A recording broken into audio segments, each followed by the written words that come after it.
Hello, everyone, and welcome back to the Wisdom English podcast. I am Sarah.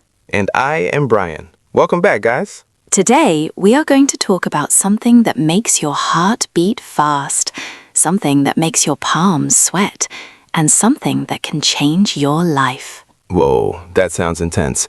Are we talking about skydiving or asking someone on a date? Close, but no. We are talking about the job interview. Oh no, the job interview. That is definitely scarier than skydiving. It is terrifying for many people, but it is also a skill, and like any skill, you can learn it. Today, we are going to master the art of the interview in English. That is right. Whether you are applying for a job at a coffee shop or a multinational corporation, the rules are similar. We'll cover the preparation, the questions, the body language, and even the salary talk. So, put on your best suit, straighten your tie, and let's get hired. Part 1. The preparation, research, and resume. Before you even walk into the room, the work begins. Preparation is everything. Absolutely. You cannot just show up and wing it. Wing it. That is a great idiom. It means to improvise without preparation. Never wing an interview. So, Sarah, what is step 1? Clear. Research. You must research the company. You need to know their products, their mission, and their recent news. Yes. If they ask, what do you know about us? And you say, you sell shoes? But they actually sell software, you are finished. Exactly. It shows you are lazy.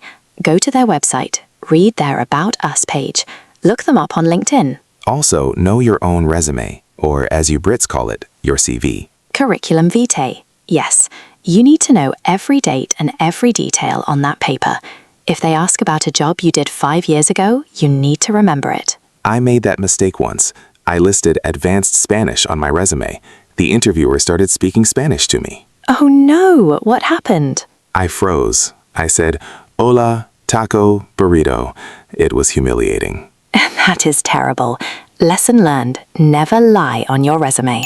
Part 2, dress code, suit versus hoodie. Now, let's talk fashion. What do you wear? The general rule is dress one level higher than the job you're applying for. So if everyone at the company wears jeans and t-shirts, should I wear a tuxedo? No, not a tuxedo, but maybe a nice button-down shirt and smart trousers. You want to look professional, but not ridiculous. In the tech industry, in Silicon Valley, if you wear a suit, they might think you are too stiff. They might think you don't fit the culture. That is true. Context matters. But for 90% of jobs, a suit or a smart blazer is the safest choice. And groom yourself. Brush your hair, trim your beard, make sure you don't smell like strong cologne or perfume. Or cigarettes or strong coffee. You want to smell neutral, clean. I once wore mismatching socks to an interview. One black, one dark blue. I spent the whole hour trying to hide my ankles. Did you get the job? I did. Maybe they thought my socks were a creative statement. Part 3, the first impression, arrival and body language. Okay, it is interview day. You arrive at the building. When should you arrive? 10 to 15 minutes early. Not earlier, not later. If you arrive 30 minutes early, you annoy them. They have to find a place for you to sit. If you arrive 1 minute late, you are doomed. I remember walking into a reception area once. I was so nervous, my hands were shaking. That brings us to the handshake. In Western culture, the handshake is crucial. It has to be firm, not a dead fish handshake. The dead fish, where the hand is limp and cold. It feels awful. But not a bone crusher either. Don't break their fingers. Just firm, dry, and confident. And eye contact. Look them in the eye when you shake hands. Smile. Say, it is a pleasure to meet you. During the interview, sit up straight. Don't slouch in the chair. Your body language speaks louder than your words. If you cross your arms, you look defensive. If you look at the floor, you look insecure. I try to mirror the interviewer a little bit. If they lean forward, I lean forward. It builds a subconscious connection. Mirroring. That is an advanced psychological trick, Brian. Very clever. Part 4. Tell me about yourself. The elevator pitch. The small talk is over. You sit down, and they ask the most common and most difficult question. So, tell me about yourself. I hate this question. It is so broad. Do they want to know where I was born? Do they want to know my favorite color? No. They do not care about your childhood or your cat. They want a professional summary. We call this the elevator pitch. Why elevator? Imagine you are in an elevator with the CEO. You have 30 seconds to explain who you are before the doors open. That is your pitch. So, past, present, future? Exactly. Structure your answer like this. Present, who are you now? I am a marketing manager with 5 years of experience. Past, what did you do before? I worked at XYZ company leading a team. Future, why are you here? I am looking for a new challenge in the tech sector. That makes it so much easier. Keep it relevant to the job. And keep it short, 2 minutes maximum. Don't ramble. So I shouldn't tell them about my collection of vintage comic books. Unless you are applying for a job at Marvel, no. Keep that to yourself. Part 5, Strengths and Weaknesses, the trap. Next comes the trap question. What is your greatest weakness? This is where people fail. They try to give a fake weakness. Oh, my weakness is that I work too hard. I care too much. I am a perfectionist. Please stop. Interviewers hate that answer. It sounds dishonest. Everyone has flaws. So I should be honest? I am lazy and I steal office supplies? No, not that honest. You need a real weakness, but one that you are fixing. Ah, the fix-it strategy. State the problem, then state the solution. For example, I used to struggle with public speaking. I would get very nervous. That is the weakness. But I joined a Toastmasters club last year and I have been practicing. Now I am much more confident. That is perfect. It shows self-awareness and growth. What about strengths? That should be easier, right? Yes, but don't just use adjectives. Don't just say, I am hardworking and organized. You need proof, stories, evidence. Instead of, I am a good leader, say, I led a team of 10 people to complete a project 2 weeks ahead of schedule. Facts over feelings. Always back it up with data. Part 6, Behavioral Questions, the STAR method. This leads us perfectly to behavioral questions. These are the questions that start with, tell me about a time when. Tell me about a time you failed. Tell me about a time you had a conflict with a coworker. They want to predict your future behavior based on your past behavior. To answer these, you need the STAR method. STAR. What does it stand for? S, situation. Set the scene. What was the context? T, task. What was your goal? What did you need to do? A, action. This is the most important part. What did you do? Not your team. You. R, result. What happened in the end? Give numbers if possible. Okay, let's practice. Brian, tell me about a time you solved a problem. Go ahead. Use STAR. Situation.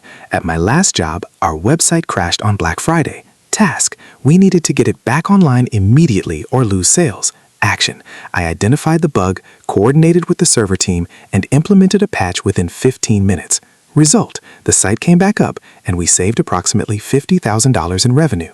Wow. That was textbook, specific, action-oriented, and a clear positive result. Thank you. I made that story up, but it sounded good, right? Very convincing. But listeners, please use a real story. Part 6, Tricky Questions, Gaps and Goals. Sarah, what if you have a gap in your resume, a period where you didn't work? That is common. Maybe you traveled. Maybe you were sick. Maybe you took care of a family member. Be honest, but brief. Don't apologize for it. You can say, I took 6 months off to travel and gain a new perspective. Now I am recharged and ready to focus on my career. What about, where do you see yourself in 5 years? Don't say on a beach in Hawaii, and don't say in your chair doing your job. That is aggressive. Connect your goal to the company. Say you want to grow within the organization. I hope to have mastered this role and taken on more leadership responsibilities within this department. Safe and ambitious. Part 8. Your turn. Asking questions. Finally, the interviewer says, do you have any questions for us? Never say no. Saying no signals that you are not interested. You must ask questions. But what should I ask? How much vacation do I get? Not yet.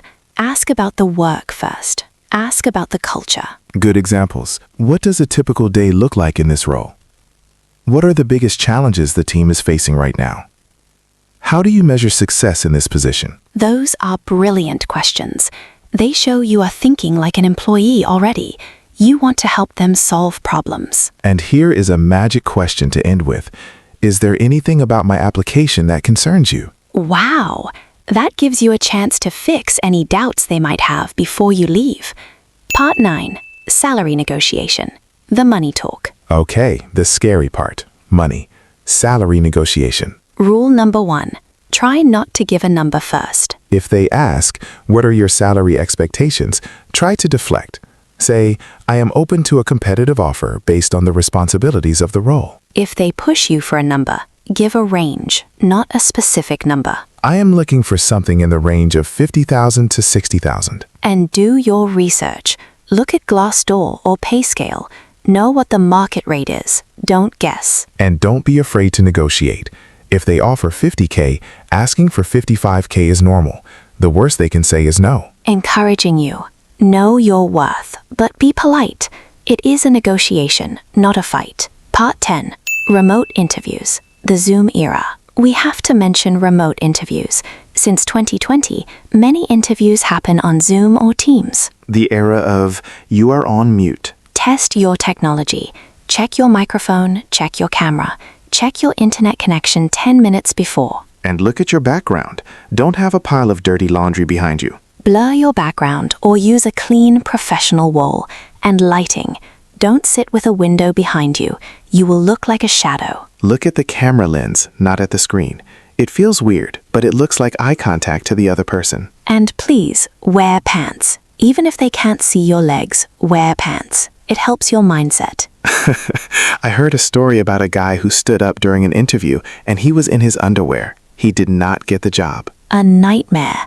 Dress fully, top to bottom. Part 11. The follow-up. The interview is over. You survived.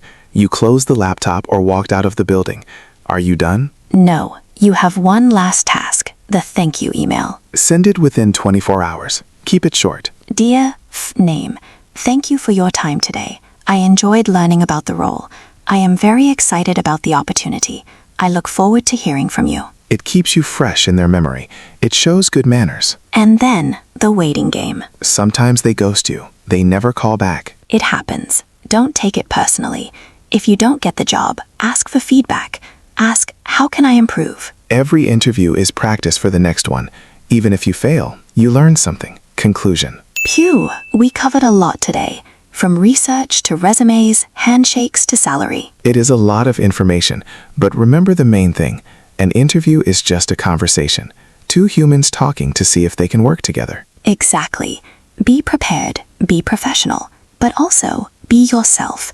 They want to hire a human, not a robot. Energetic. Practice your tell me about yourself answer in the mirror. Practice your star stories. You got this. We hope this guide helps you land your dream job. If you have a funny interview story, please tell us in the comments. Did you wear mismatching socks like me? We would love to hear it. Don't forget to like and subscribe for more career English tips. Good luck out there. Go get that job. See you next time. Happy everyone. Success is waiting for you.